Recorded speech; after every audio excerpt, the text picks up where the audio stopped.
We begin today's show with the emerging constitutional crisis, as U.S. District Court Judge James Boasberg said Wednesday he found, quote, probable cause to hold the Trump administration in criminal contempt after its willful disregard of his order last month to halt flights transferring immigration detainees from the U.S. to El Salvador, where they ended up at the notorious CECOT mega prison. Judge Boasberg noted in his order yesterday, Trump officials have since, quote, failed to rectify or explain their actions. Boasberg has given the administration 1 week, that is, until April 23rd, to respond. In his 46-page ruling, Boasberg recounted what happened when he directed officials to stop the planes from being sent to El Salvador, writing in part, quote, by mid-Sunday morning, the picture of what had happened the previous night came into clearer focus. It appeared that the government had transferred members of the plaintiff class into El Salvador's custody hours after this court's injunction prohibited their deportation under the proclamation. Worse, boasts by defendants intimated that they had defied the court's order deliberately and gleefully. The Secretary of State, for instance, retweeted a post in which, above a news headline noting this court's order to return the flights to the United States, the president of El Salvador wrote, quote, oopsie, too late.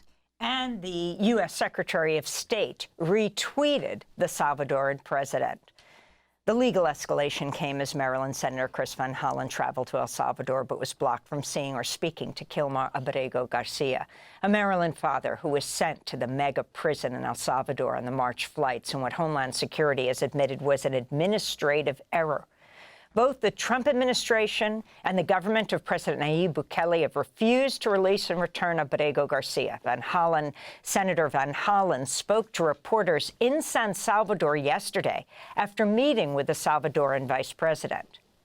The Trump administration is clearly in violation of American court orders.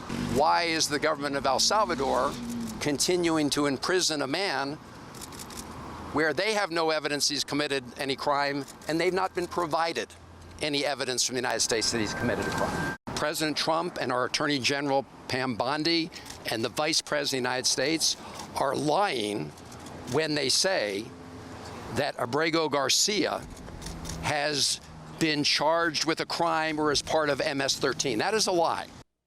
Senator Van Hollen said El Salvador's vice president told him that they would keep Abrego Garcia locked up since the U.S. government is paying his country to do so. The senator also said more members of Congress are planning to visit El Salvador soon. Van Hollen's visit came as Defense Secretary Pete Hegseth welcomed El Salvador's defense minister to the Pentagon. For more, we're joined by Vince Warren, Executive Director of the Center for Constitutional Rights. So, Vince, we've got these two situations, both clearly leading up to, if we're not already in a constitutional crisis. You have the judge in Kilmar's case demanding evidence that the Trump administration is working to get him home, facilitating. And you've got Judge Boasberg saying he is about to find Trump officials in criminal contempt. Explain, start there, and what this is all about. Not civil contempt, criminal contempt. The next key date is next Wednesday, April 23rd. Yeah, thank you, Amy. We actually are in a situation now where we have two federal judges that are demanding information about the government's actions in deporting people. And that's a normal exercise. What is not normal here is that the government is providing no information, not even the most basic factual information about what's been happening. So the criminal contempt stems from Judge Boasberg's finding that because the government has apparently sent men to El Salvador after the judge's order, rather that they were in El Salvador after the judge's order and they could have been brought back. He's saying that this was done willfully, and putting that in English, what willfully means is that you did it on purpose, you knew what you were doing, and you actually didn't care, and that is punishable by criminal contempt. What's interesting here is that the Supreme Court also, as your viewers know, found that it essentially disbanded this big TRO that Judge Boasberg did, but Judge Boasberg is saying, look, There was a judicial order from this court saying, turn the planes around, and you did not do it. You didn't give us a reason why you didn't do it. You posted oopsie and thumbed your nose at the judge. We can't have a situation where the administration just doesn't care what the federal courts say about what they do. Well, who would be responsible? I mean, if there is, presumably, because as you said, it's criminal contempt, someone would be responsible for carrying out that punishment. But that something would be the Department of Justice, which is itself responsible or answerable to the Trump White House. Yeah, this is where it gets really, really messy, Nermeen. So the court has a number of options, and one of the options is to refer the case to the Justice Department upon a finding of probable cause, and the Justice Department should prosecute. I don't think that Pam Bondi is going to prosecute anything. So that's one problem. Another problem is that the judge will say, well, I will appoint a lawyer, a judge, to prosecute this case if the Department of Justice won't. That can move forward, but it does require people being brought in before the court to be able to face those charges. And of course, the entity that actually apprehends people to bring them to the court is the U.S. Marshals, which is under the purview of what? the executive branch. So essentially, there are three opportunities for the court, for the Trump administration to thumb their nose. Number one, they can say, no, we're not going to prosecute. Number two, they can order the marshals not to apprehend people. Number three, even if it goes forward, that the president can still issue a pardon. So what we're talking about here is a constitutional crisis that is going to be made real only by the inaction and the refusal to comply with the law by the Trump administration. And what kind of explanation would be sufficient, do you think, by a week from now, on the 23rd? What would the Trump administration need to provide? Well, there are two things that I think that are important for this. Number one is that they need to provide real-time information about their attempts to comply with the judge's order during that time. Judge, we tried to do this. We asked so-and-so to not send the so-and-so, and that's not one thing. Another thing that they can actually do is that they can reassert jurisdiction and custody over the people that are in El Salvador, meaning that they do have the ability, being in U.S. custody, even in El Salvador, to be able to comply with the court's orders, particularly with respect to giving hearings to the men who they've transferred. The irony of this whole thing is that what Judge Boasberg is doing, it's providing the government with the same type of due process in terms of criminal contempt that the government refuses to give to the men that they have sent to El Salvador. So due process apparently only works one way, and they will demand due process in these hearings for their government officials, but they will not give it to the people that they're sending away. So one way that the White House could cure this is just sending the men back on the plane, right? I think that the judge has made that clear. The other way is to explain who is responsible next Wednesday. And obviously, these two cases are related because one of the men on those flights was Kilmar. Can you talk about the significance of the Maryland senator? Kilmar's from Maryland. Salvadoran, fled gang violence in Salvador, came to Maryland, and there he's lived for many years. But also, while they talk about Kilmar, there's no evidence that he is guilty of any crime.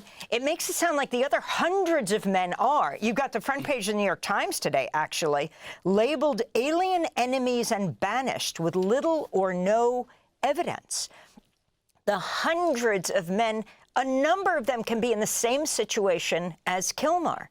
Now, we've got the judiciary, we've got the executive branch, and we've got the legislative branch. That's Maryland Senator Van Hollen. He can't get an answer, and we watched President Trump sitting with Salvador's president, Bukele. He didn't turn to him and say, I want Kilmar returned. No one doubts for a minute that if President Trump ordered that, he would be returned immediately.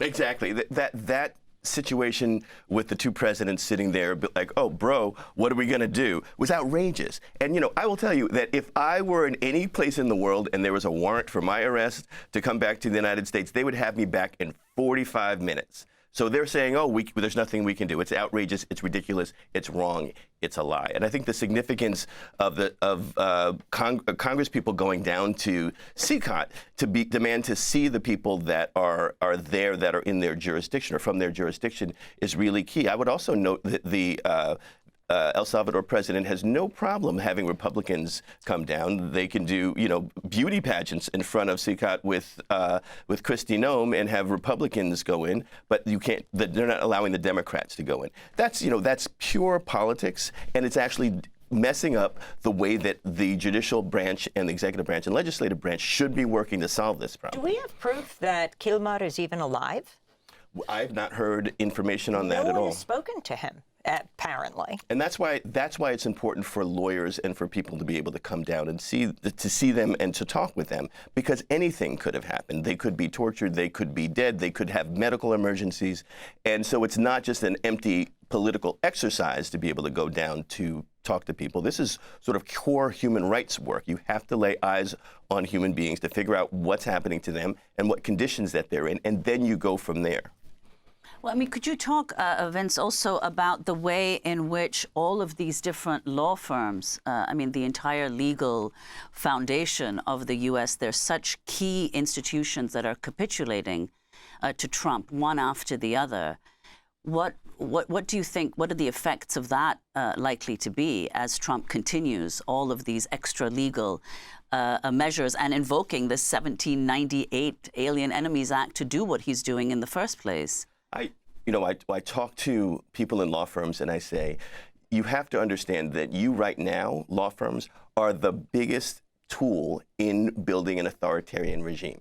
Because everybody knows the first thing they do is they go after the judiciary, they go after the legislative branch, they go after the lawyers, they go after civil society, they go after universities. This has happened in every country in which there's been an authoritarian regime. And here the lawyers are the law firms, I should say, are capitulating, and they're creating a tremendous opportunity for us to not be able to vindicate the rights of the people that are being taken. But number two, in these shady deals that they have, they're agreeing to provide billions of dollars of free legal advice to the Trump administration. And you know doggone well that the Trump administration is not going to allow these law firms that used to be with us representing the victims to now represent the victims. They're only going to represent the perpetrators, which is the Trump administration. This is very important that Trump has demanded, and a number have acceded to, or several have acceded to, $100 million worth, two law firms in this case, of pro bono work for the causes that Trump cares about.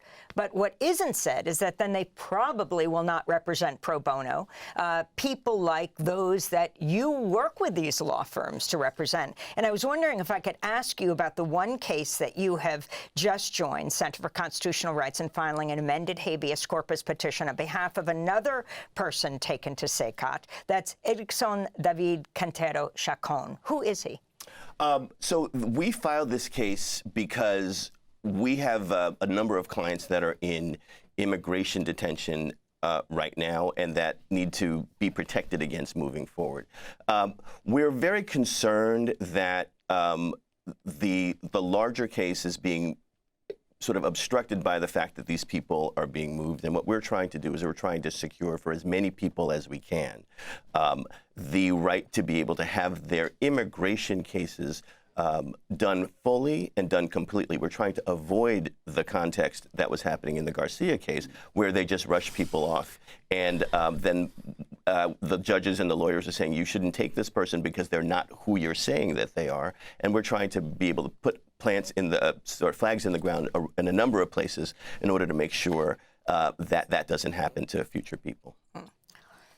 I want to thank you very much for being with us. Your final comment, you, lawyer, deeply concerned about what's taking place, what you are most watching out for right now. What I'm watching out for, and I think what we should be concerned about, really are two things overall in the Trump legal fights. And that is, number one, I'm concerned that the courts will capitulate, and that the courts will, that other federal judges will allow the Trump administration to get away with what they're trying to do. And the other thing that I'm concerned about is even if the courts don't capitulate, if they do issue these orders, I'm very concerned that the Trump administration will say, yeah, oopsie, we don't really care.